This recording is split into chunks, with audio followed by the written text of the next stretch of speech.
saya kira ini hal yang bagus sekali nih, ya, buat pemerintah daerah terutama. Karena gini, sebetulnya RP3KP, menurut saya nih, nggak tahu nanti Mbak, ini kan namanya juga diskusi ya, menurut Bappenas seperti apa. RP3KP itu sebagai tools, ya kan? Tools, alat untuk bagaimana kita melihat posisi kita sekarang, positioning, kemudian ke depannya kalau memang perlu tadi target-target dari Bappenas gitu kan, SDGs-nya seperti apa.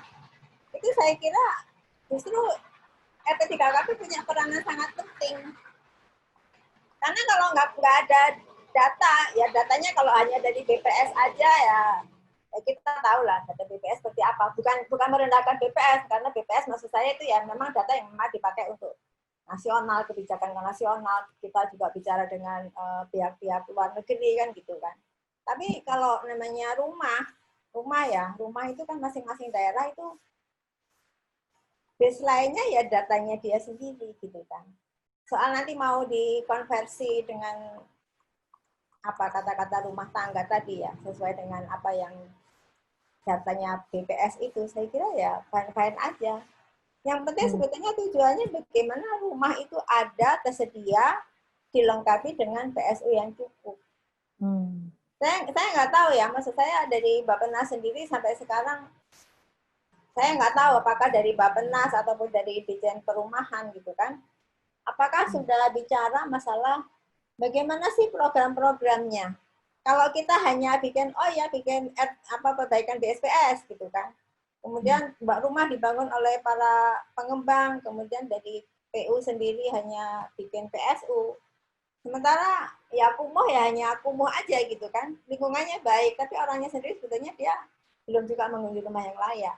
Itu kan banyak banget gitu kan. Banyak banget ini variabelnya untuk komponen-komponen untuk perumahan itu banyak sekali, programnya banyak sekali. Nah, sementara dari PU sendiri ya waktu itu masih dari perumahan gitu kan, itu sama sekali tidak ada namanya bagaimana sih bantuan teknis ataupun pilot project untuk menyusun RP3KB yang memang bisa dipakai sebagai contoh gitu kan. Contoh untuk dipakai oleh daerah-daerah lain sebagai contoh. Karena Indonesia sangat luas, sangat beragam. Tidak bisa kita dibuat sebagai sesuatu yang general gitu ya, kondisi rumahnya itu. Kalau sekarang pertanyaannya gini ya, waktu itu ada pertanyaan kan, kalau dia rumah itu adalah rumah terbuat, memang daerahnya seperti itu, daerahnya bikin rumah dari kayu gitu kan, itu pertanyaannya dari Bappenas ataupun dari BPS itu dianggap sebagai rumah permanen atau bukan. Padahal itu ya dia rumah kayu, rumah bambu sekalipun dia justru mungkin lebih tahan sampai berpuluh-puluh tahun bisa aja. Nah itu masing-masing daerah sebetulnya untuk menyatakan, memang ada yang standarnya standar nasional gitu, oke lah, standarnya malah secara global gitu kan. Ini rumah layak itu biasanya kan dia harus dari pakai semen, batu bata segala macam gitu kan. Nah ini memang masing-masing daerah juga untuk menghitung rumahnya tadi, apalagi kalau rumah tangga, untuk menghitung rumahnya sendiri memang masing-masing daerah mestinya bisa disesuaikan dengan kondisi daerahnya. Baik di NTT rumah-rumah bebak itu, lo mereka nyaman rumah bebak setengah tembok itu kan. Kalau menurut ukuran SDGs mungkin lo itu rumah bukan rumah itu kan. Lah hal kayak gitu sebetulnya bisa dipertimbangkan gitu. Iya, kalau dari Bappenas sendiri ngelihat ini gimana ya Mbak Ira? Kalau misalnya standar rumahnya itu agak sedikit berbeda. Yang kan ukurannya orang Indonesia kan macam-macam ya gayanya gitu. Ya, Mbak masih Iya, kami menyadari memang sangat namanya rumah itu kan preferensi individual ya, memang sangat beragam. Ada yang disebabkan dari kemampuan, ada disebabkan dari budaya dan segala macam. Tetapi memang kalau saya mempelajari dari dokumen globalnya itu merupakan syarat minimum, Mbak. Udah minimum banget gitu. Jadi memang yang mereka pastikan tuh adalah yang paling dasar. Yang pertama adalah durable housing dari kelayakan, dan pun Indonesia tidak bisa mengukur itu secara clear gitu. Namanya durable housing itu harusnya sudah clear di saat IMB atau di saat SLF gitu. Tetapi sistem di kita, sistem pengajuan bangunan gedung untuk rumah tangga memang tidak bisa sampai ke arah sana. Iya kan ya, baru hanya untuk bangunan gedung besar dan saja, tapi tidak sampai untuk rumah tempat tinggal. Gitu. Kalau sistem itu bekerja dengan baik, maka tadi yang Bu Tati katakan, indikator durable housing itu sudah terchecklist gitu, sehingga tidak hanya dilihat iya nggak apa-apa dari tidak apa-apa dari kayu, tetapi secara keseluruhan dari bangunannya, kombinasi dari pondasi, kombinasi dari tiangnya dan atap bangunan itu adalah durable gitu, tidak melihat. Nah, di Indonesia pun ini kita masih menggunakan proksi doang, jenis bahan bangunan itu pun adalah yang paling simple yang bisa dilakukan. Mbak Ira, maaf Mbak Ira, misalnya kalau Pemdanya di daerah bikin standar gitu, yang sesuai dengan budayanya mereka sama bahan material bangunan, apakah bisa diterima di pusat gitu? Nah, kalau misalnya standarnya beda, agak sedikit berbeda gitu. Menurut saya, pastinya kita akan tetap menggunakan yang nasional ya, karena itu akan kita pantau setiap tahunnya gitu. Ini adalah semacam alat ukur yang sudah ditetapkan, yang akan dipastikan akan dipantau selama 15 tahun ke depan selama durasi RPJMN dan durasi SDGs gitu. Pun kalau misalnya pemerintah daerah ingin menetapkan indikator yang lain, harapan saya adalah indikator yang lebih detail, yang lebih tajam dibanding indikator yang ada di tingkat nasional. Sebagai contoh, terutama untuk yang menerjemahkan lebih detail tentang durable housing itu, Mbak, gitu. Misalnya kalau yang akses air minum sanitasi, itu pun untuk yang air minum sanitasi pun sekarang bentuknya itu adalah dia bersifat tangga layanan, Mbak. Jadi sebenarnya untuk yang dipakai di dalam kriteria rumah tangga yang menghunian layak itu adalah di tangga yang paling agak bawah gitu.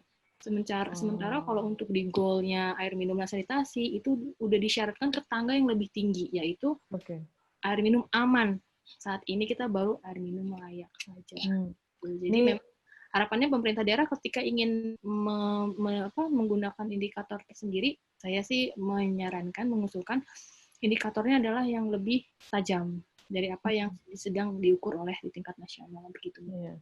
Karena kan ini kalau kaitannya dengan pertanyaan dari Bu Samsinar, kalau di Riau Kepri ya, nggak cuma di Kepri, kayaknya di banyak daerah di Indonesia pun kalau kayak rumah panggung itu kan dari kayu, termasuk di Kalimantan Timur ada kayu ulin, ada di banyak lokasi di Indonesia terutama kan. Jadi nanti mungkin kalau misalnya di daerah punya rinciannya yang durable housing yang dengan bahan kayu seperti apa itu baru bisa diterima ya. Iya, jadi itu yang ingin saya coba sampaikan, bahwa jenis bahan bangunan yang digunakan di definisi nasional itu adalah proksi.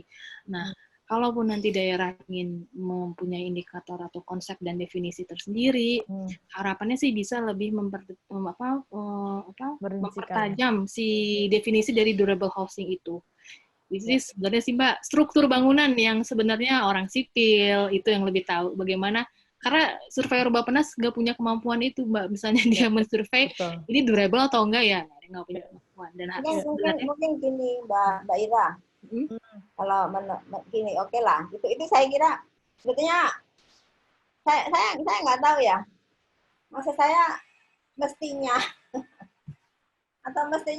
ataukah dari Bappenas ataupun dari BPS gitu kan, itu memang perlu disampaikan gitu kan, atau dari perumahan, saya nggak tahu nih, karena gini, saya kan kebetulan juga memang sudah pensiun juga gitu kan, biarpun saya masih bergerak di situ gitu kan. Kalau daerah-daerah tidak diinformasikan, dan untuk menyusun PKKP nanti kan jadi agak sulit juga mereka untuk membuat baseline datanya tadi. Jadi kalau misalkan mereka standar nasional yang kebetulan juga berbeda gitu kan, berbeda dengan apa yang kalau menurut si masyarakat di sana sebetulnya itu rumah layak gitu kan. Nah, kelayakan itu seperti apa. Itu kan memang sampai sekarang belum ketemu. Kalau misalkan dia masih sebetulnya layak menurut mereka ataupun menurut si masyarakat sendiri, mereka nyaman-nyaman aja. Mungkin juga lebih sehat rumahnya daripada rumah kita di sini gitu kan. Tapi kalau kondisi kayak gitu tidak sesuai dengan indikator-indikator yang nasional tadi, nah nanti seakan-akan daerah itu tidak bisa mencapai nilainya, masih ya tetap aja dia nilainya masih rendah kan gitu kan. Mereka misalkan targetnya tadi 70%, karena ternyata rumah-rumah kebanyakan dia dari apa bahannya gitu. Ya pun ini karena tidak ditentukan. Maksudnya siapa ya kira-kira yang bisa menentukan itu? Untuk standar, oh ini rumah sebetulnya ya sudah ini rumah layak gitu, layak huni. Karena untuk sekarang terus tenang aja ya, mungkin Mbak Ira juga sudah melihat di daerah-daerah rumah-rumah BSPS. Saya lihat sendiri gitu kan, maksudnya BSPS sudah dikasih bantuan sekian juta, 15 juta, 17 juta, 20 juta sekalipun. Pas kita lihat sendiri, kita datang ke sana, tetap aja dia belum jadi rumah layak.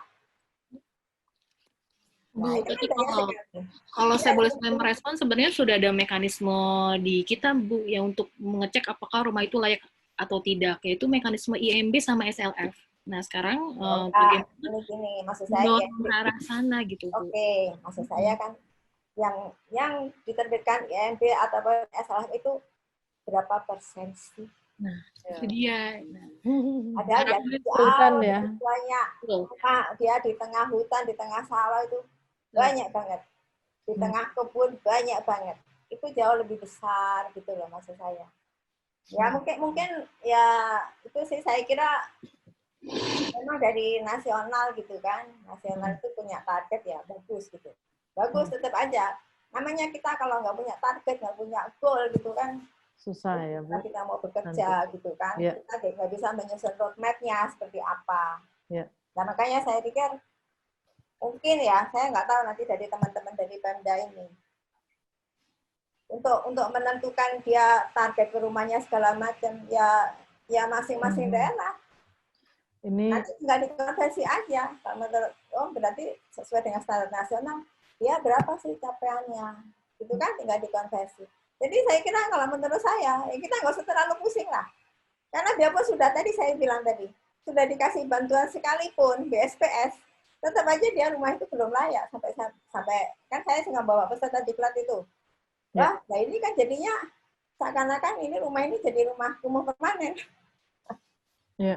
Aduh, saya jadi terus terang aja gitu. Bukannya saya menjelek, pemerintah sudah bagus banget, sudah berusaha lah. Tapi kan kemampuan masyarakat sangat-sangat terbatas ya Bu. Iya, sangat ya. terbatas. Baik. Gitu.